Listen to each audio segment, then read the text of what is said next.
bakuwa obudde okunnyonnyola gye wajja obukadde 5 wagaana ne bakuwa omukisa okwetondera bannayuganda ozzeeyo ne ssente y'omuwi w'omusolo n'ogaana. Kati obudde buno otubidde mu nnyanja otandise okukuba sikyakyalo olimba mpuuga. Wuliriza. Sobogera ku nsonga y'ebitaano eribiridde etya. Ekyo nakyo kankyogereko mu bufunze kireke ebbalumyanga mutwe. Mu Parliament mwe tutuula yentikko yembalirira n'okusaasaanya ensimbi ezirabirira abakulembeze n'abakozi ba gavumenti bonna. Parliament erimu abakulembeze abakulu 3, erimu ba speaker, erimu prime minister ne leader of opposition. Etteeka eritwala mu Parliament lirambikiddwa bulungi. Omubaka yenna bw'aba aweereza ng'alina obuvunaanyizibwa obw'enjawulo alabirirwa mu ngeri ya njawulo. Kyova olaba be na leader of opposition nawerekerwangako emmotoka 3 n'abasirikale 15. Ndi commissioner mu Parliament ntambulira mmotoka yaki ya government kubanga ndi commissioner mu Parliament. Abakulembeze ku ddaala eyo bwe bawummula baweebwa akasiimo. Omuntu asinga okunyoomebwa kale kambabuulire omuntu gwe basinga okulabirira obubi kubanga leader wa opposition abeera nga prime minister wa opposition. Ono mbaka omukyala mumulaba emyaka 5 bwe ginaggwako agenda kuweebwa akasiimo kali mu bukadde 1000 3. Eryo etteeka eritofuga. Muto wange Kyagulanyi yagifuula ensonga. Yali mu Parliament emyaka 2 n'emyezi 3 yaweebwa akasiimo ka bukadde 320. Kati ndozo kyamuluma lyezange zaali nnyingi okusinga ki naye nze nali leader wa opposition ye yali mubaka wa bulijjo. Kati ndowooza ensonga lwaki nasirika ne ngamba nti kakati nze omusajja munnamateeka omuyivu ate ngendenga nyinyonnyola ebintu ebyanga okutegeera enengamba ekyo kijja kinnyonnyola ayagala okyogerako agende ng'akola ki. Mu Parliament tulabirira speaker, deputy speaker, prime minister n'abalala abakulembeze n'abaaliko. Kati kawe ekyokulabirako ekyangu Mzee Sekandi mumanyi yali deputy speaker wa Parliament n'akula n'afuuka speaker n'ava kuba speaker n'afuuka vice president.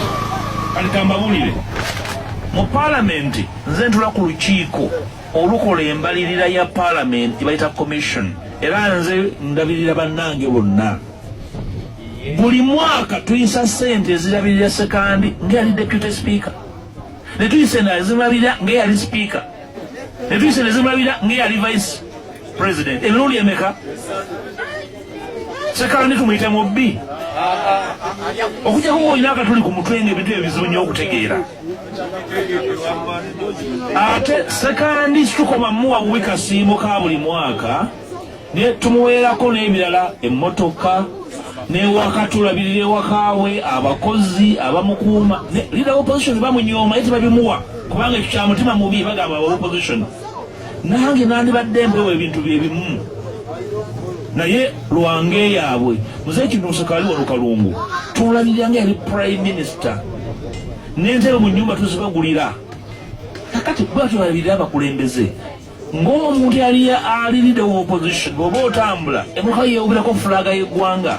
Akabonero k'eggwanga kintu kya kitiibwa nnyo okusanga ya leader wa opposition ng'engatta egudde olubege nasobola kutambulira emmotoka emuwa kitiibwa ggwanga lye balikka mu kitiibwa kyaki kyaliwo. Bwe twakola tutya amateeka kakati alinayo etteeka eddala nga siri enjogeddeko ajjali bagambe mumubuuze gye yagasomera nze gye saali. Kati n'olwekyo eyo nsonga nagimma amazzi kubanga nnafu. Kale kimala komaawo ssebo. Ekibuuzo nga bannayuganda tusigaza kimu. Ssente wazifunira mu tteeka ki? Ssente wazifunira mu tteeka ki? Era akasiimo bakagaba ddi ng'otandika okukola oba ng'omaze okukola? Ebyo ebibuuzo byonna tukyabirina mu mitwe gyaffe. Wazifunira mu tteeka ki? Era baali bakusiima ku ki? mu byafaayo bya Uganda si gwe osoose okubeera leader of opposition. Omukyala Winnie Kiza yali Lopu nga w'amaanyi baamusiima na mmeka. Ogengala Tigo yali Lopu baamusiima na mmeka. Wanjisebo twagala otubuulireyo gwe baali basiimye. Kati gwe otunnyonnyole gwe baali bakusiima kuki? Gavumenti ya General Museveni yakusiima ogirwanyisa. Gyebale ssebo. Naye muleke tuzannyira ku mitwe ffe tuli bantu bakulu. Bano bonna abakwetoolodde gy'ogenda okuba obukuŋŋaana eyo mbyalo. Ono Juliet Kakande bukyanga ayingira Parliament tagezangako wadde okukolola. Wadde okukolola. Ono nnaku musana PAO ali ebbali meya wa Nnyendo Mukungwe Division ne Kasasiro obusasiro amulemye okuyoola mu kibuga.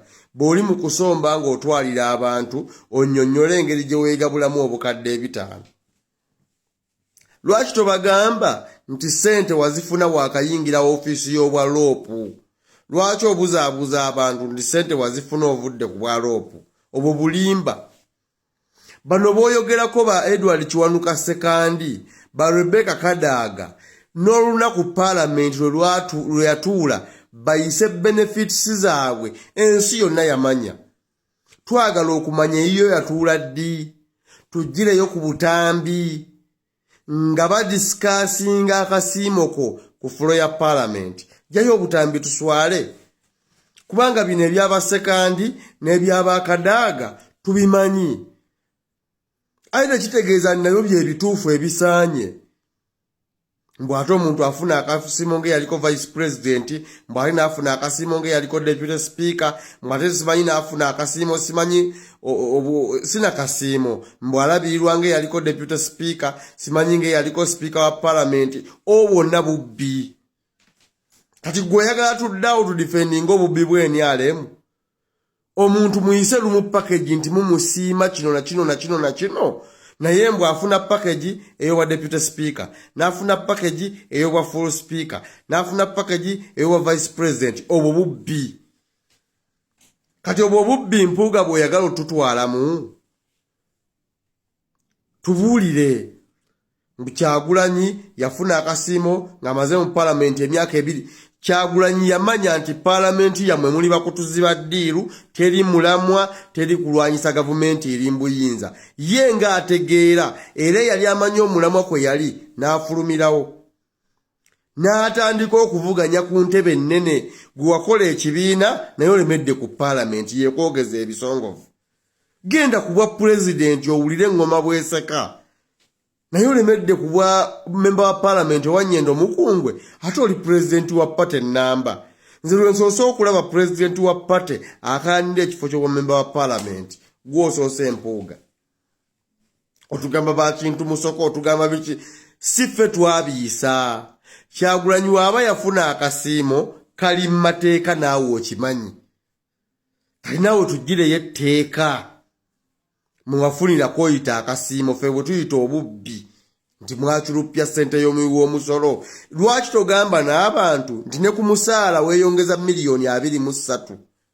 Kigambe era abalonzi ba Nnyendo Mukungwe nti ku musaala gw'olina okufuna wayongerako miliyoni 23 era ozifuna buli mwezi nga zigatta ku ziri z'olina okufuna mu mateeka. Obubbi ate bunyaguluzi, mubbe eggwanga mulimalawo. Nze nakuteeka ku 24 hour surveillance. Buli kyoyogera na buli kyokola tugenda kirondoola. Paka nga tukujje mu ntebe ya Nnyendo Mukungwe ne tuteekayo bannankyukakyuka abatuufu. Temugenda tuzannyira ku mitwe. Twagala onnyonnyole Parliament yatuula ddi neeyisa ssente ze weewa. Kyoba otunnyonnyola. Nti yatuula olunaku bwe ruti otuwe ne ku videos nga bateesa kasiimoko. Ebyo nga tonnabikola, bino byonna osiiwa nsaano ku mazzi, gukulimu nnya 0. Ssaabasajja Kabaka awangaale.